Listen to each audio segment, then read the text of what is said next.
નમસ્તે મિત્રો, વાર્તા શરૂ કરતા પહેલા અમારી ચેનલમાં તમારું સ્વાગત છે। ચેનલને લાઇક કરીને બેલ આઇકોન દબાવો, ચેનલને સબસ્ક્રાઇબ કરો। વાર્તા શરૂ કરીએ। કાગડા એ કહ્યું, આશીર્વાદ ક્યારે તમારો સાથ છોડતો નથી અને શ્રાપ ક્યારે તમારો સાથ છોડતો નથી। લોકોને ફક્ત દેખાડો કરીને જ ખુશ કરી શકાય છે। તે ભગવાન ફક્ત નિયત જોવે છે। ફક્ત પૈસાથી માણસ ધનવાન નથી બનતો। ખરો ધનવાન એ છે જેની પાસે સારા વિચારો, સારી વિચારસરણી અને મધુર વર્તન હોય છે। લોકોના મોહ બંધ કરવા કરતાં પોતાના કાન બંધ કરી દેવા વધુ સારા છે।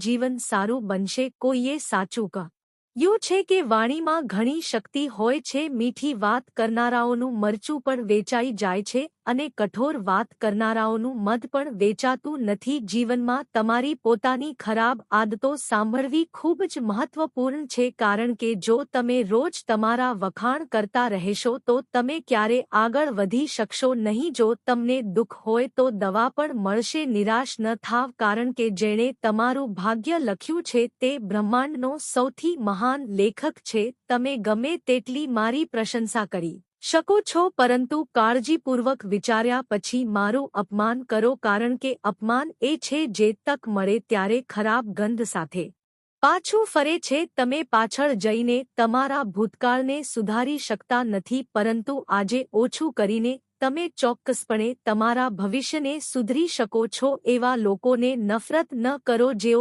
તમારાથી ઈર્ષા કરે છે, કારણ કે આ એ જ લોકો છે જેમણે સ્વીકાર્યું છે કે તમે તેમના કરતા સારા છો। આ 5 બાબતો હવેથી છોડી દો। તમે જીવનમાં ખૂબ ખુશ રહેશો। બધાને ખુશ કરવા, બીજાઓ પાસેથી વધુ અપેક્ષા રાખવી, ભૂતકાળમાં જીવન જીવવું, પોતાને બીજા કરતા નીચા માનવા અને વધુ પડતું વિચારવું, સમય સાથે વાદળો બદલવાનું શીખો, લાચારીને શાપ ન આપો, દરેક પરિસ્થિતિમાં ચાલતા શીખો। જેમ પવન એક દિશામાં વહેતો નથી અને સમયાંતરે બદલાતો રહે છે, તેવી જ રીતે માણસનું ભાગ્ય પણ સમયાંતરે બદલાતું રહે છે। તેથી જો સમય ખરાબ હોય તો ચિંતા કરશો નહીં, બસ યોગ્ય સમયની રાહ જુઓ, કારણ કે સમય ચોક્કસ બદલાશે। યાદ રાખો, જો ખરાબ લોકો ફક્ત સમજણથી જ સમજી શક્યા હોત તો વાંસળીવાદક મહાભારત ક્યારે થવા ન દેત। જ્યારે સમય આવશે ત્યારે તે તમને એટલું બધું આપશે કે સંભાળી શકશો નહીં। તમારા જીવન પર ક્યારેય ગુસ્સે ન થાવ, કારણ કે ઘણા લોકો એવા છે જે તમારા જેવું જીવન જીવવાનું સ્વપ્ન જુએ છે। જો તમે કોઈ પણ અસફળ વ્યક્તિને પૂછશો કે તમે કેમ સફળ ન થયા, તે તમને ને બે કારણ કહેશે। મારું નસીબ ખરાબ હતું, મારી પાસે સમય ન હતો। જો કોઈ મારો વિશ્વાસ તોડે તો તેનો આભાર માનો, કારણ કે તે એવા લોકો છે જે આપણને શીખવે છે કે ભરોસો સમજી વિચારીને જ કરવો જોઈએ। તમારા પોતાના પર વિશ્વાસ કરો। તમારી અંદર કંઈક એવું છે જે દરેક અવરોધોથી મોટું છે। ક્યારેક સમયના પરિવર્તનથી મિત્ર પણ શત્રુ બની જાય છે અને શત્રુ પણ મિત્ર, કારણ કે સ્વાર્થ ઘણો બળવાન છે। ચંદનનું ઝાડ સંસારમાં પોતાની સુગંધથી ઓળખાય છે, પરંતુ આજ સંસાર ભૂલી જાય છે કે આજ ચંદનના ઝાડમાં સૌથી ઝેરી સાપ રહે છે। તેથી જ બહારથી અત્યંત મીઠું બોલવા વાળો વ્યક્તિ પોતાની અંદર શત્રુનો ભાવ પણ રાખી શકે છે। ત્યાંથી જ સમજી વિચારીને કોઈના પર ભરોસો કરો। જો સોનું બનવું હોય તો તેને ઘસવામાં આવે છે, તેને પહોવવું પડે છે, અગ્નિમાં બળવું પડે છે। આ રીતે સફળ વ્યક્તિ બનવા માટે તમારે સૌથી મુશ્કેલ પરિસ્થિતિઓમાંથી પસાર થવું પડે છે। ભગવાન કૃષ્ણ કહે છે કે જો ખોટો વ્યક્તિ તમારા જીવનમાંથી ન જાય તો યોગ્ય વ્યક્તિ નહીં આવે। કોણ શું કરી રહ્યું છે, કેટલું કરી રહ્યું છે, કેવી રીતે કરી રહ્યું છે, તમે આ બધાથી જેટલું દૂર રહેશો તેટલા ખુશ થશો। સમય ચોક્કસ આવે છે, પરંતુ તે યોગ્ય સમય આવે છે, તેથી ધીરજ રાખો। જે લોકો તમારી સાથે સ્પર્ધા કરી શકતા નથી તેઓ તમને નફરત કરવા લાગે છે। મૂર્ખ લોકો સાથે ક્યારેય દલીલ ન કરો। જો તમે મૂર્ખ લોકો સાથે દલીલ કરશો તો તમને ફક્ત નુકસાન જ થશે। જો તમે આવા લોકો સાથે દલીલ કરશો તો તમારી કિંમત ઘટી જશે। તો શક્ય હોય ત્યાં સુધી મૂર્ખ લોકોથી દૂર રહો। તમારા ગુરુ પાસેથી શાણપણ શીખો, તમારા પિતા પાસેથી સંઘર્ષ શીખો અને તમારી માતા પાસેથી સંસ્કૃતિ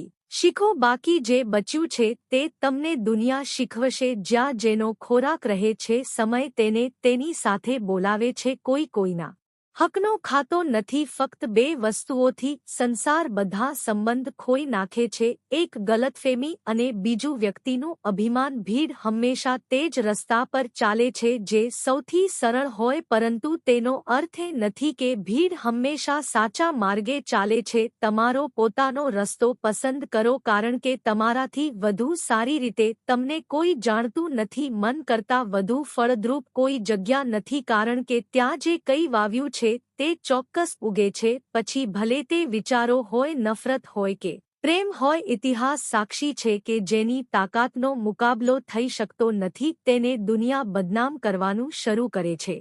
ગુસ્સો કરવાનો સીધો અર્થ એ છે કે બીજાની ભૂલ માટે પોતાને સજા આપવી. જો તમને તમારા જ લોકો તરફથી વારંવાર તિરસ્કાર અને અપમાન મળે છે, તો શ્રેષ્ઠ વિકલ્પ એ છે કે ત્યાંથી નીકળી જાવ. માણસનું જીવન ફક્ત તેના કર્મો પર આધારિત છે. જેવા કાર્યો છે તેમ તેમનું જીવન પણ છે. તમે જે કંઈ કરશો તે પ્રકાશમાં આવશે, કારણ કે કાર્યો કોઈનું પથારી નથી. જીવન ખૂબ જ સુંદર છે. ક્યારેક તે તમને હસાવે છે તો ક્યારેક રડાવે છે, પણ જે લોકો જીવનની ભીડમાં ખુશ છે તેઓ તેની આગળ માથું નમાવે છે. પોતાના પ્રિયજનોને ગુમાવવાની મજા એક અલગ જ પ્રકારની હોય છે.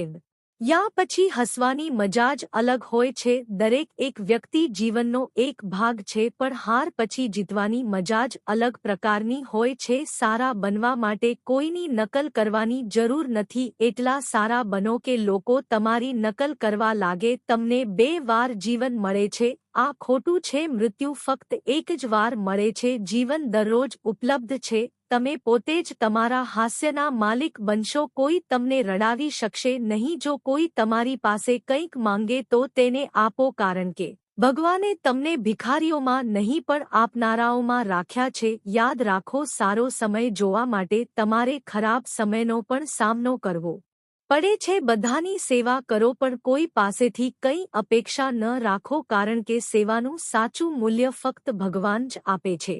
હંમેશા તમારી નજર એ વસ્તુ પર રાખો જે તમે ઈચ્છો છો, તેના પર નહીં જેને તમે ગુમાવી દીધી છે. અન્નદાનથી મોટું કોઈ દાન નથી, અને માતા પિતાથી મોટું કોઈ દેવ નથી. સૌથી મોટો ગુરુ મંત્ર એ છે કે તમારે તમારા રહસ્યો કોઈને ન કહેવા જોઈએ. જો તમે જરૂર કરતાં વધુ માન અને સમય આપો છો તો લોકો તમને નીચા માનવા લાગે છે. જો લોકો તમારી પીઠ પાછળ તમારા વિશે વાત કરી રહ્યા હોય તો ગભરાશો નહીં, કારણ કે તેઓ તમારા વિશે વાત કરી રહ્યા છે. યાદ રાખો, સફળતા ક્યારે માંગવાથી મળતી નથી. સફળતા માટે સખત મહેનત કરવી પડશે. નાની ભૂલોથી પોતાને બચાવવાનો પ્રયાસ કરો, કારણ કે માણસ પર્વતો પર અથડાતો નથી પણ નાના પથ્થરોથી ઠોકર ખાય છે. તમારી ભૂલો સ્વીકાર્યા વિના તમે ક્યારેય સારા વ્યક્તિ બની શકશો નહીં. આદર આપવાનું શરૂ કરો અને સંપત્તિ પોતાની મેળે આવવા લાગશે. અહંકારમાં ડૂબેલો માણસ ન તો પોતાની ભૂલો જુએ છે અને ન તો બીજાની ભલાઈ. જીવનમાં જેટલી મુશ્કેલ પરિસ્થિતિઓ આવશે તેટલા જ તમે મજબૂત બનશો, અને જેટલા મજબૂત બનશો જીવન એટલું જ સરળ બનશે. આ જીવનનો નિયમ છે. યાદ રાખો, અપમાનનો બદલો લડાઈ કરીને નહીં પણ બીજા વ્યક્તિ કરતાં વધુ સફળ બનીને લઈ શકાય છે. જો તમે કંઈક મોટું કરવાનું વિચારો છો તો તેને કાલે જ મૂકી દો. જો તમે કંઈક સારું કરવાનું વિચારો છો તો આજે જ કરો. જે સાથે મળીને કામ કરે છે તેનાથી મોટો કોઈ દુશ્મન ન હોઈ શકે, અને જે આપણા ચહેરા પર આપણી ખરાબ વાતો કહે છે તેનાથી મોટો કોઈ મિત્ર ન હોઈ શકે. યાદ રાખો, જે વ્યક્તિ સ્પષ્ટ બોલે છે તે ચોક્કસપણે કડવો હોય છે, પરંતુ તે તમારા પર વિશ્વાસ કરી શકતો નથી. તમારા ખરાબ શબ્દો છોડી દો, કારણ કે તેની અસર આવતી કાલને ખરાબ બનાવશે. જીવન જીવવાની 2 રીત છે. પહેલું, તમને જે ગમે છે તે મેળવો, અને બીજું, તમારી પાસે જે છે તે પસંદ કરવાનું શીખો. વસ્તુઓની કિંમત તે મેળવતા પહેલાની હોય છે અને વ્યક્તિની કિંમત તે ચૂકવ્યા પછીની હોય છે. ફક્ત માતા પિતાનો પ્રેમ મફતમાં મળે છે આ દુનિયામાં દરેક સંબંધ માટે કંઈક ચૂકવવું પડે છે. અપમાનનો જવાબ એટલા આદરથી આપો કે સામેની વ્યક્તિ પણ શરમાઈ જાય. જ્યાં સુધી તમે તમારી સમસ્યાઓ અને મુશ્કેલીઓ માટે બીજાઓને દોષી ઠેરવશો ત્યાં સુધી તમે ક્યારે તમારી સમસ્યાઓ અને મુશ્કેલીઓનો અંત લાવી શકશો નહીં. શક્ય તેટલું વધારે અને ઓછું બોલો. એટલા માટે ભગવાને આપણને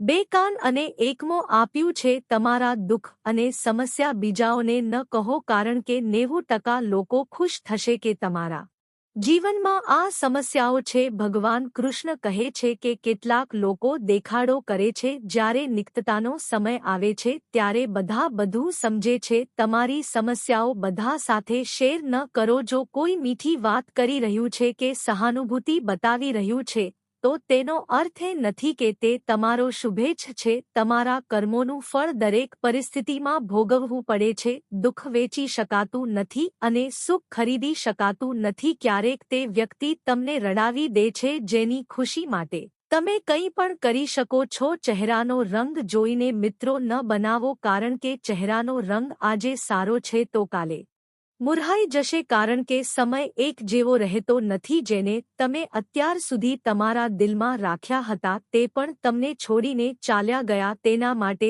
તમે ઘણા દુઃખી થયા અને દુઃખને કારણે તમે તમારું જીવન સમાપ્ત કરવાનું પણ વિચાર્યું હશે. પણ શું તમે ક્યારે વિચાર્યું છે કે જે તમને છોડીને ચાલ્યા ગયા છે તેમના મનમાં તમારા વિશે શું લાગણી હશે? તેઓ તેમના જીવનમાં ખૂબ સુખેથી જીવે છે. ત્યાંથી જ આ દુનિયામાં કોઈ કોઈનું નથી, ફક્ત બધા સ્વાર્થને પ્રેમ કરે. તેથી તમારે ફક્ત પોતાને પ્રેમ કરવો જોઈએ. આ દુનિયા મતલબી છે, તેને ચિંતા છોડો અને આ જીવનમાં આગળ વધો. ભગવાન શ્રીકૃષ્ણના રોજ સંદેશ સાંભળવાથી મનને એકાગ્રતા અને શાંતિ મળે છે. મિત્રો, આ રજૂઆત તમને પસંદ આવી હોય તો કમેન્ટ બોક્સમાં જય શ્રીકૃષ્ણ લખો. સાથે જ વિડીયોને લાઇક, ચેનલને સબસ્ક્રાઇબ કરીને નોટિફિકેશન કરજો. જય શ્રીકૃષ્ણ. રાધે રાધે.